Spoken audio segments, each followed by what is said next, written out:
الرحیم صلی اللہ علیہ وآلہ وسلم ربی یسر ولا تعسر وتمم بالخیر۔ فتح المعین صفحہ نمبر 9 ہے۔ کل ہم نے ایک بڑا اہم مسئلہ پڑھا تھا کہ اگر کوئی وضو کرنے والا چہرہ دھونے کے بعد مائع قلیل میں ہاتھ ڈالے اور اس کی نیت مائع قلیل میں ہاتھ ڈالنے سے پانی کو چلو بھر کے نکالنے کی نہ ہو، نہ یہ کسی اور غرض سے پانی لینے کی نیت ہو، مطلقاً بغیر کسی نیت کے ہاتھ ڈالے، تو ایسی صورت میں جیسے ہی وہ ہاتھ باہر نکالے گا وہ پانی مستعمل ہو جائے گا۔ اسی طریقے سے غسل کرنے والا نیت کرتے ہوئے غسل شروع کر دے، ابھی ہاتھ دھویا نہیں ہے کہ بغیر کسی نیت کے ہاتھ کو پانی میں ڈال دے، تو جیسے ہی وہ پانی سے باہر نکالے گا وہ پانی مستعمل ہو جائے گا۔ اب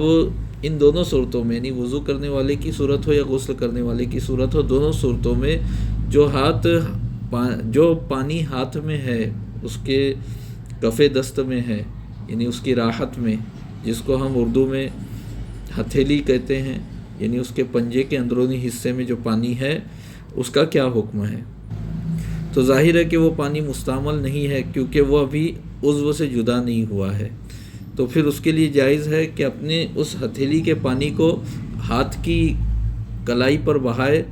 تاکہ کلائی سے وہ پانی گزرے تو کلائی کا بھی حدث دور ہو جتنے حصے میں وہ پانی گزرے۔ تو اسی کو کہتے ہیں صفحہ نمبر 9 پر اوپر سے 7ویں لائن میں ایک عبارت ہے جس کا ترجمہ رہ گیا ہے، فرماتے ہیں فَلَهُ أَن يَغْسِلَ بِمَا فِيهَا بَاقِيَ صَاعِدِهَا، لہٰذا اس کے لیے جائز ہے کہ وہ دھوئے بِمَا فِيهَا أي بِمَاءٍ فِيهَا أي فِي الْيَدِ، تو اس کے لیے جائز ہے کہ وہ اس پانی سے جو اس کے ہاتھ میں ہے دھوئے، کیا دھوئے؟ باقیہ سعیدیہا، اس ہاتھ کی باقی ہتھیلی کو۔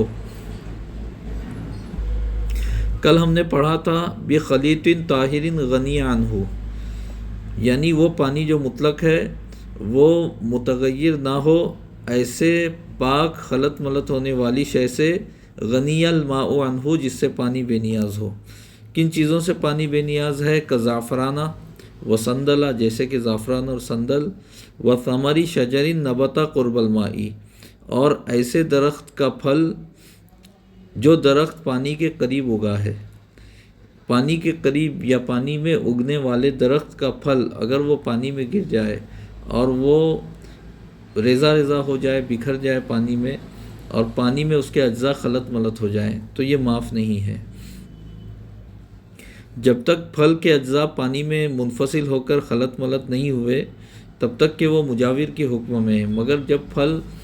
کے اجزاء جو ہیں پھل سے منفصل ہو کر پانی میں خلط ملط ہو گئے تو یہ معاف نہیں ہے۔ فرماتے ہیں آگے وَوَرَقٍ طُرِحَ فِيهِ، اور وہ ورق یعنی وہ پتا طُرِحَ فِيهِ جس کو پانی میں ڈالا گیا ہو، ثم تفتت، پھر وہ ریزہ ریزہ ہو گیا ہو، یعنی پراگندہ ہو کر وہ پانی میں خلط ملط ہو گیا ہو، تو چونکہ اس کو ڈالا گیا ہے، مکلف کے فعل سے ڈالا گیا ہے، تو اب اس سے جو پانی میں تغیر ہوا اس کے تفتت کے بعد، یعنی ریزہ ریزہ ہونے کے بعد، وہ ضرر رسا ہے۔ جب تک کہ پتا سلامت ہے، پتے کے اجزاء اس سے منفصل اور جدا ہو کر پانی میں خلط ملط نہیں ہوئے، تب تک کہ وہ پتا مجاور کے حکم میں، اور آگے آئے گا کہ مجاور سے تغیر ہو تو یہ معاف ہے، اس سے پانی جو ہے مطلق ہی رہے گا۔ اسی طریقے سے جب پھل گرا پانی میں، ابھی پھل کے اجزاء پھل سے جدا ہو کر پانی میں خلط ملط نہیں ہوئے، بس پھل کی جیوار سے اور پھل کی ملاقات سے پانی میں جو ہے وہ تغیر آیا، تو یہ تغیر مجاور کی وجہ سے ہے، معاف ہے۔ تو لیکن جیسے ہی پھل کے اجزاء اس سے منفصل ہو کر پانی میں خلط ملط ہوئے تو اب یہ معاف نہیں، اگرچہ پھل کو کسی نے ڈالا نہیں، از خود گرا ہو اور وہ پانی کے قریب درخت اگا ہو، تب بھی پھل کا حکم ذرا سخت ہے پتے کے مقابلے میں، کیونکہ عام طور پہ اور اکثر جو ہے وہ پھلوں کو اگرچہ پانی کے قریب اگے ہوں، پانی میں گرنے سے بچانا آسان ہے، پھلوں کو توڑ کے نکال لیا جاتا ہے عام طور پہ اکثر، اور پتوں کو توڑ کر نکالا نہیں جاتا، تو پتوں سے پانی کو بچانا جو ہے وہ پھلوں کے مقابلے میں زیادہ دشوار ہے، اس لیے پتے جو ہے معاف ہے۔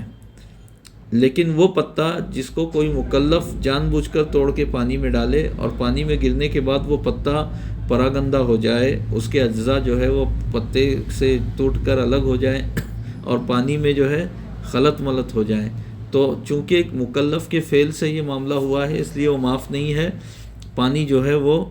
متغیر ہو جائے گا۔ وہی فرماتے ہیں وہ ثمری شجر نبتا قرب المائی، اور جیسے کہ اس درخت کا پھل جو پانی کے قریب اگا ہو، وہ ورقن، اور وہ پتا طرح فیہ ثم تفتتا، جس کو پانی میں ڈالا گیا ہو پھر وہ پانی میں ریزہ ریزہ ہو جائے۔ تو یہ وہ چیزیں ہیں کہ پانی کو ان سے بچانا آسان ہے،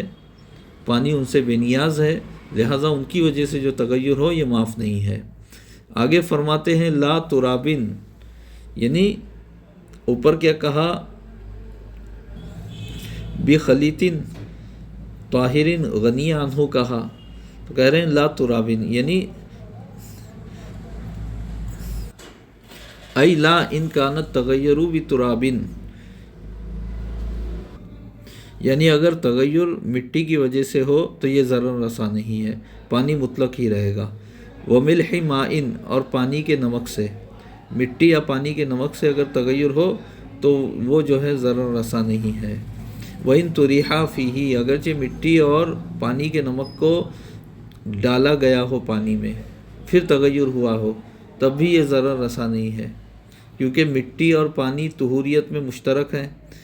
اور پانی میں بننے والا نمک چونکہ پانی ہی سے ہے، اس لیے یہ دونوں چیزیں معاف ہیں اگرچہ ان کو پانی میں ڈالا جائے۔ ولا یضر تغیر لا یمنع الاسم، اور ایسا تغیر و ضرر رسا نہیں جو پانی کے نام کو مانے نہ ہو، جو اسم کو مانے نہ ہو، یعنی اس پر پانی کے نام کو بولنے سے مانے نہ ہو، ایسا قلیل تغیر جو ہے ضرر رسا نہیں ہے، لقلتی ہی، اس تغیر کی قلت کی وجہ سے، ایسا تغیر ضرر رسا نہیں جو پانی کے نام کو مانے نہ ہو، اس تغیر کے قلت کی وجہ سے یہ ضرر رسا نہیں۔ ولو احتمالاً، اگرچہ پانی کی قلت احتمالاً ہو، اگرچہ تغیر کی قلت احتمالاً ہو، یعنی یہ تغیر جو پانی میں ہوا ہے پاک مخالط کے ملنے کی وجہ سے، یہ تغیر تھوڑا ہے یا زیادہ ہے اس میں شک ہو جائے تب بھی پانی جو ہے وہ مطلق ہی رہے گا۔ اب ولو احتمالاً کی تصویر بتا رہے ہیں، بے ان شکا اہوا کثیر او قلیل، وہی طور کے شک کیا جائے کہ کیا وہ تغیر تھوڑا ہے یا زیادہ ہے یا تھوڑا ہے، تو ایسی صورت میں پانی مطلق ہی رہے گا۔ وخرج بقولی بخلیط، انہوں نے متن میں کہا بخلیطین، تو فرماتے ہیں صاحب فتح المعین کہ میرے قول بخلیطین سے نکل گیا المجاور، مجاور، خلیط بمعنی مخالط، اس سے نکل گیا مجاور۔ مجاور کیا ہے؟ وہو ما یتمیز للناظر، اور مجاور وہ ہے جو دیکھنے والے کے لیے ممتاز ہو، کعود و دہن، جیسے کہ لکڑی اور تیل، ولو مطیبین، اگرچہ یہ دونوں خوشبودار ہوں۔ تطیب کا مطلب ہے خوشبودار بنانا کسی دوسرے کو، تو یہ تیل اور لکڑی یہ دونوں فی نفسی ہی خوشبو رکھتے ہوں اور ان کے کانٹیکٹ میں آنے کی وجہ سے دوسری چیزیں خوشبودار ہوتی ہوں، تو ایسے لکڑی اور ایسے تیل کے پانی میں گرنے کی وجہ سے تغیر ہو تو یہ بھی ضرر رسا نہیں، کیونکہ یہ دونوں چیزیں مجاور سے ہیں۔ اور اس کو جو ہے مطیبینی بھی پڑھ سکتے ہیں، یعنی یا مشدد کے زبر کے ساتھ۔ ومنہ البخور، اور مجاور ہی سے ہے بخور۔ بخور ایک خوشبودار لکڑی ہے جسے آگ پر رکھا جاتا ہے تو اس کا دھواں جو ہے وہ خوشبودار دھواں نکلتا ہے۔ فرماتے ہیں وَإِن كَثُورَ، اگرچہ بخور کثیر ہو اور اس کی وجہ سے تغیر ہو تو بھی معاف ہے۔ وَظَهَرَ فِي الرِّيحِ وَغَيْرِهِ، اور وہ خوشبو میں اور اس کے غیر میں ظاہر ہو، یعنی پانی کی بو میں اور پانی کے بو کے غیر میں، یعنی رنگ یا مزے میں جو ہے وہ بخور ظاہر ہو، یعنی بخور کا اثر ظاہر ہو، تب بھی جو ہے اس سے پانی مطلق ہی رہے گا، متغیر نہیں کہلائے گا۔ یہاں پر یہ جو ٹکڑا ہے عبارت کا وَإِن كَثُورَ وَظَهَرَ فِي الرِّيحِ، تو بعض نسخوں میں کچھ اور عبارت ہے، جیسا کہ حاشیے میں لکھتے ہیں مصنف وَإِن ظَهَرَ نَحْوُ رِيحِهِ، اگرچہ بخور کی بو جیسی چیز پانی میں ظاہر ہو جائے، جیسے ذائقہ یا رنگ، تب بھی جو ہے پانی مطلق ہی رہے گا، کیونکہ بخور جو ہے وہ مجاور ہے، مخالط نہیں ہے۔ خلافاً لجمعین، برخلاف علماء کی ایک جماعت کے، یعنی یہ مسئلہ مختلف ہی ہے مگر راجح وہی ہے جو یہاں بیان کیا گیا کہ اگرچہ بخور زیادہ ہو، اگرچہ پانی میں اس کا اثر آئے، اس کی خوشبو وغیرہ غالب ہو، ظاہر ہو، تب بھی چونکہ وہ مجاور ہے اس لیے پانی مطلق ہی رہے گا۔ وَمِنْهُ أَيْضًا، اور نیز مجاور سے ہے ماء اغلیٰ فیہ نحو بر و تمرن، ماء اغلیٰ فیہ نحو بر و تمرن، اور مجاور ہی سے ہے وہ پانی جس میں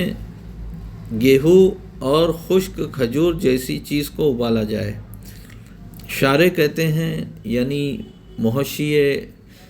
فتح المعین صاحب اعانہ کہتے ہیں کہ وَأَيْضًا مَاءٌ أُغْلِيَ فِيهِ نَحْوُ بُرٍّ وَتَمْرٍ کہنے کے بجائے یہ کہنا چاہیے تھا وَمِنْهُ أَيْضًا نَحْوُ بُرٍّ وَتَمْرٍ أُغْلِيَ فِي مَاءٍ، کیونکہ مجاور پانی نہیں ہوتا ہے، پانی میں ابالی گئی وہ چیز جو ہے جس کی وجہ سے تغیر ہو وہ مجاور ہوتی ہے، تو وہ کہنا زیادہ بہتر تھا۔ بہرحال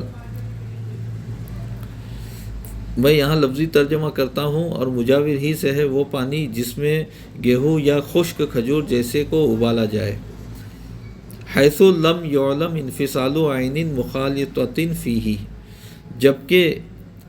پانی میں خلط ملط ہونے والی عین شے کے انفصال کو جانا نہ جائے، انفصال کا یقین نہ ہو۔ مطلب یہ کہ آپ نے گیہوں لیا یا خشک کھجوریں لی، پانی میں ابالا، پانی متغیر ہو گیا، لیکن ابھی آپ کو یقین نہیں ہے کہ گیہوں کے کچھ اجزاء جو ہے اس سے جدا ہو کر پانی میں خلط ملط ہوئے۔ ممکن ہے گیہوں کا کوئی جز جدا ہو کر پانی میں خلط ملط نہ ہوا ہو، بس اس کے جوار کی وجہ سے، پانی میں اس کے موجودگی کی وجہ سے جو ہے یہ تغیر ہوا ہو۔ اسی طریقے سے خشک کھجوروں میں بھی یہ شک ہو کہ پتہ نہیں کھجور کے اجزاء جدا ہو کر پانی میں خلط ملط ہوئے جس کی وجہ سے تغیر ہوا، یا کھجور کا کوئی جز تو جدا ہو کر پانی میں خلط ملط نہیں ہوا، بس کھجور کا جو پانی کے ساتھ جو کانٹیکٹ ہے، جو جوار ہے، اس کی وجہ سے ہوا، شک ہے، تو اب ایسی صورت میں وہ پانی پاک ہے، پاک کرنے والا ہے۔ جب تک اجزاء جدا ہو کر خلط ملط نہ ہو، وہ چیز جس کو پانی میں ابالا جائے وہ مجاور کے حکم میں ہے۔ اب یہ جو ہے حیث لم یعلم انفصال عین مخالطۃ فیہ، اس کی مزید تشریح کر رہے ہیں تصویر کے ذریعے، بِأَن لَّمْ يَصِلْ إِلَىٰ حَدٍّ، بہین طور کے پانی اس حد تک نہ پہنچے، بحیث اس حیثیت سے کہ، اب اگلے صفحے پر صفحہ نمبر 10 پر پہلی لائن ہے یحدث لہ اسم آخر، بحیث یحدث لہ اسم آخر، کہ پانی اس حد تک نہ پہنچے کہ اس کے لیے دوسرا نام پیدا ہو جائے، کل مرقتی، جیسے کہ سالن، یہاں کل مرقتی ہونا چاہیے کیونکہ لغت میں ہے المرقۃ یعنی شوربہ، یعنی پانی میں گوشت کو اور مسالوں کو گرم کیا گیا، یہاں تک کہ پانی کا نام بدل گیا، اب اسے شوربہ یا سالن کہا جائے۔ تو اب ایسی صورت میں اگرچہ ہمیں یقین نہ ہو کہ گوشت یا اس میں جو کھڑے مسالے ڈالے گئے ہیں اس کے اجزاء پانی میں جدا ہو کر خلط ملط ہو گئے ہو، تب بھی چونکہ اس کا اب نام بدل گیا ہے، تو اب ایسی صورت میں وہ پانی مطلق نہیں رہے گا، مگر یہ بھی ضرور ہے کہ جب تک کہ اس شے کے جس کو پانی میں ڈالا گیا اجزاء اس سے جدا ہو کر پانی میں خلط ملط نہیں ہوں گے، پانی اس حد تک متغیر ہوگا ہی نہیں کہ اس کا نام جو ہے نہ بدلے، اس کا نام اس حد تک متغیر ہوگا ہی نہیں پانی کہ اس کا نام نہ بدلے، جب تک کہ اس میں ڈالی گئی چیز کا جز اس سے الگ ہو کر پانی میں خلط ملط نہ ہو۔ فرماتے ہیں وَلَوْ شُكَّ فِي شَيْءٍ، اور اگر کسی چیز کے بارے میں شک کیا جائے، مخالط ہوا ام مجاور، کیا وہ مخالط ہے یا مجاور ہے، فلہو حکم المجاور، تو اس کے لیے مجاور کا حکم ہے۔